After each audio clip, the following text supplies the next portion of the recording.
कैसे हो दोस्तों। मैं Shubhankar Pandey, achieve target with Shubhankar channel में आपका स्वागत है।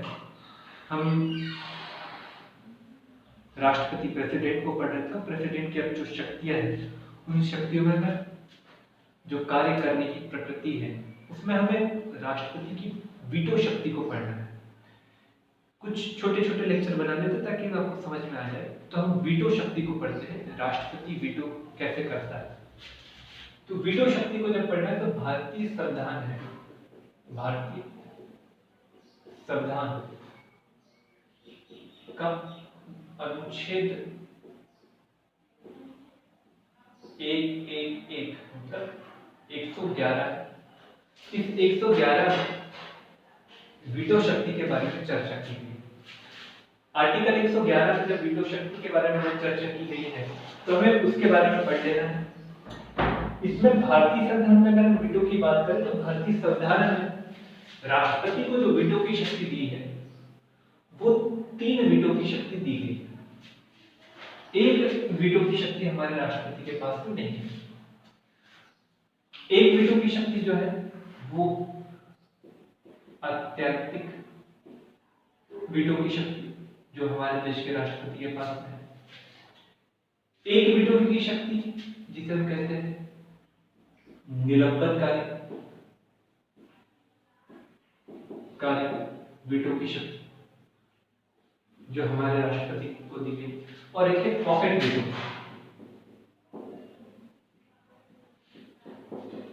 जो हमारे देश के राष्ट्रपति को दी। ये 3 वीटो शक्ति दी है। एक वीटो शक्ति नहीं दी गई है, वो है वीटो शक्ति का नाम है विशेषित वीटो की शक्ति। वीटो की शक्ति और विशेषित वीटो की शक्ति ये हमारे देश के राष्ट्रपति को नहीं दी गई, ये यूएसए के राष्ट्रपति को दिए गए, अमेरिका संयुक्त राज्य अमेरिका के राष्ट्रपति को दी गई। अब बात यह आती है कि ये वीटो शक्तियां जो है, ये वीटो शक्तियां क्यों दी गई। अब ये क्यों दी गई, कारण की अगर हम बात करें तो ये कारण वीटो शक्ति इसलिए है ताकि संसद को मर्यादित किया जा सके। अब आपको याद रखना है, संसद को मर्यादित किया जा सके मतलब संसद के द्वारा कभी बहुमत में अति बहुमत में होने की स्थिति में निरंकुशकारी प्रकृति की अवस्था आ सकती है संसद में।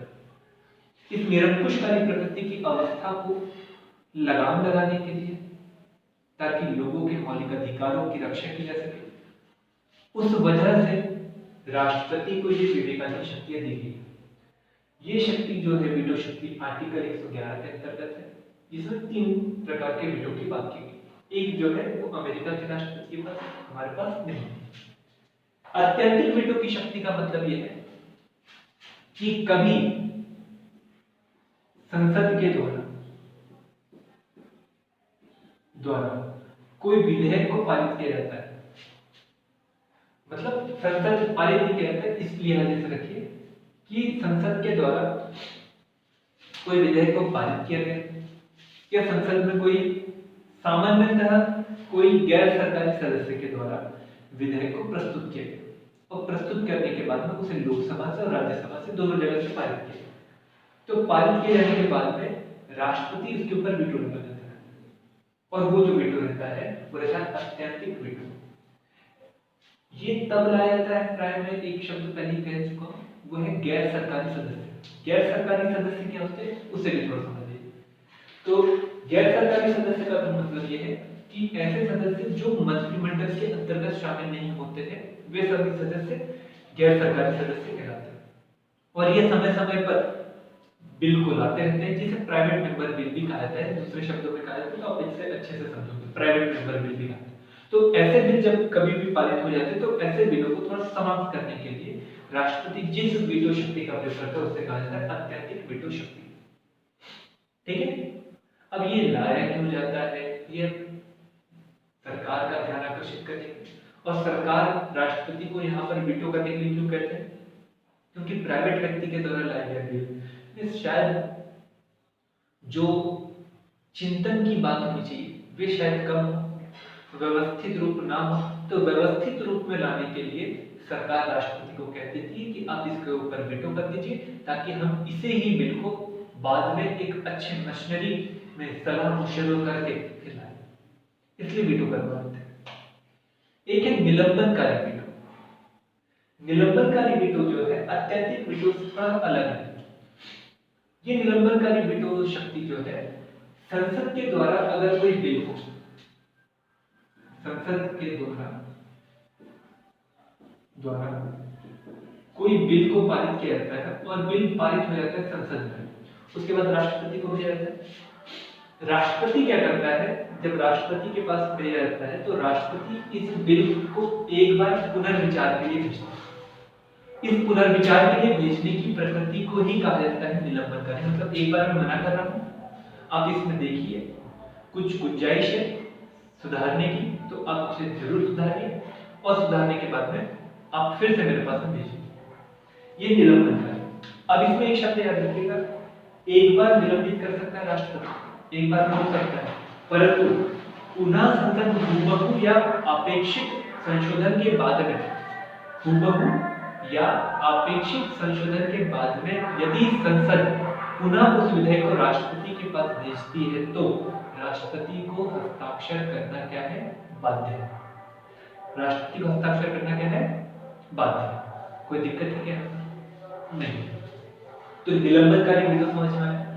ये दो वीटो हुए। अब एक देखते हैं पॉकेट वीटो, बड़ा इंपॉर्टेंट वीटो है। इस वीटो का प्रयोग किया गया था ज्ञानी जैल सिंह के द्वारा डांगर अधिनियम के। पॉकेट वीटो का मतलब यह है कि किसी बिल को, जो बिल सदन में आया, संसद में आया, दोनों सदनों से पारित हो गया और सदनों से पारित हो जाने के बाद में संसद के पास से राष्ट्रपति के पास लेके हस्ताक्षर करे और कानून बने, तो उस बिल को राष्ट्रपति जेब में डाल देता है, ना तो बताता है, ना ही दिखाता है, ना ही निर्णय लेता है। उस प्रकार की वीटो शक्ति को कहा जाता है पॉकेट वीटो शक्ति। ये बिल जेब में रहता है, कब तक के रहेगा इसका कोई भी निर्धारण नहीं रहता। इस बिल का पहली बार जो प्रयोग किया गया यानी जैल सिंह के द्वारा किया गया था, तब जब डाकघर अधिनियम लाया गया। और डाकघर अधिनियम में जो कुछ बातें जो बोली गई थी उसमें से ये था कि अगर, क्योंकि टाडा लाया हुआ था 1985 में, और टाडा के बाद में सरकार आतंकवादी घटनाओं पर अंकुश लगाना चाहती थी और उनके अंकुश लगाने के लिए उन्होंने आतंकवादियों के मध्य होने वाले सभी प्रकार के संचारों पर सरकार के नियंत्रण को स्थापित करना चाहते थे। इसमें डाक भी थी और इसलिए उन्होंने डाकघर अधिनियम लाया और कहा कि भैया हर संवेदनशील जानकारी को प्राप्त करने का कहीं ना कहीं अधिकार होगा सरकार का। ज्ञानी जैल सिंह ने इस अधिनियम को ये लोगों के जीवन में हस्तक्षेप, लोगों की बातों को जानने की कोशिश, ये कहते हुए इस अधिनियम को क्या करके वीटो कर। तो ये पॉकेट वीटो जो है ये आराम से कोई भी राष्ट्रपति कर सकता है, कोई बात नहीं। अब यहाँ पर याद रखिएगा अमेरिका में भी पॉकेट वीटो है, पर अमेरिका के राष्ट्रपति के पास जो पॉकेट वीटो है वो भारत के राष्ट्रपति के पास उपस्थित पॉकेट वीटो की तुलना में बहुत अधिक कम है। क्योंकि अमेरिका के राष्ट्रपति के पास एक निश्चित समय रहता है और निश्चित समय के बाद में उसे फिर पॉकेट से बाहर निकालना पड़ेगा, पर हमारे यहाँ पर ऐसा नहीं है। ये बात को थोड़ा सा याद रखिए। विशेषित वीटो शक्ति ये हमारे देश के राष्ट्रपति के पास है, ये अमेरिका के राष्ट्रपति के पास है। ये अमेरिका के जो राष्ट्रपति है वो किसी भी विधेयक को जिसे कांग्रेस के द्वारा पारित किया गया है उसके ऊपर वीटो लगा सकता है। वीटो लगाने के बाद में इस वीटो को यदि हटाना है तो अमेरिका की संसद से इस विधेयक को दोनों जगह विशेष बहुमत से पारित करना पड़ेगा, और जब विशेष बहुमत से पारित करेंगे तभी ये वीटो को हटाया जा सकता है। भारत के राष्ट्रपति के पास में ऐसी कोई शक्ति नहीं है। तो भारत के राष्ट्रपति के पास ये 3 प्रकार की शक्ति है जो वीटो के संबंध में है। इसे थोड़ा सा अगर आप समझ पाएगा तो हम नेक्स्ट लेक्चर में जो है हम राष्ट्रपति की क्षमा शक्ति को पढ़ेंगे। राष्ट्रपति की क्षमा शक्ति को जब पढ़ेंगे तो हमें बहुत सारे लेक्चर क्लियर हो जाएंगे। यदि आपको वीडियो अच्छा लग रहा हो तो इसे लाइक करिए, चैनल को सब्सक्राइब करिए और बेल आइकन भी दबाना ना भूलिए। Thank you.